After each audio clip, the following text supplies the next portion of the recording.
भाऊ, संपत्ती पत्र आहे का? संपत्ती पत्र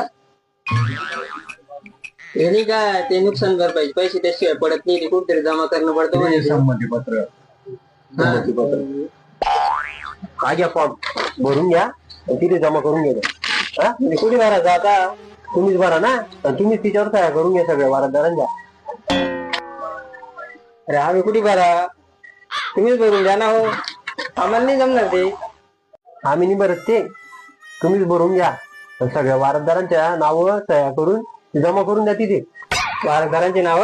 हा अरे रक्कम 6,000 आणि वारसदार 12 आहे. मी नाव काय केली, नुकसान मय झालं आणि पैसे भेटण्यासाठी आता ते वारसदार पाहिजे का? ते कसं राहतं काका, तुमचं थोडी ते.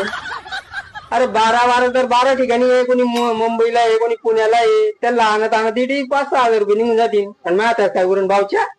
तुम्ही एक काम करा, 5 वर जा आणि ऍफिडेविट घेऊन या आणि तलाट्याला द्या.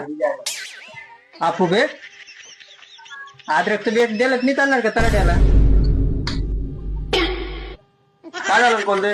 अरे का म्हणतो डोकं करू ना. काय झालं बस? काय झालं ते विचार, काय झालं ते? काय झालं भाऊ? अरे भाऊ, ते संपत्ती पत्र काय भांगड ते मला नेमच समजत नाही ना. काय तिथे जा असं चालू आहे. अरे काका, तुम्ही इथून 5 वर जा ऑनलाईन सेंटरला. मग तुमचं कोणत्या लाईनचं सेंटर आहे? तुमच्या सगळ्या वारसदारांचे फोटो काढतील, सह्या घेतील, मग ती घेऊन या आणि मग ते जमा करा पुढे. आमच्या सगळ्यांचा फोटो काढते. हा मग आमचा सगळ्यांचा फोटो ना लग्नातला तो चिपकायला चालन काय? कागदपत्र तुझं आई वडील दोन्ही काय ना मार खातो का काय खातो आता? होय. गावरान.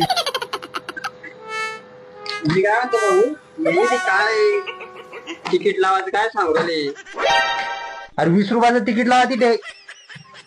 20 रुपयाचं तिकीट लावणं पडेल का? हा निंबूरचे 5 वर एसटीचं तिकीट लावलं चालन काय?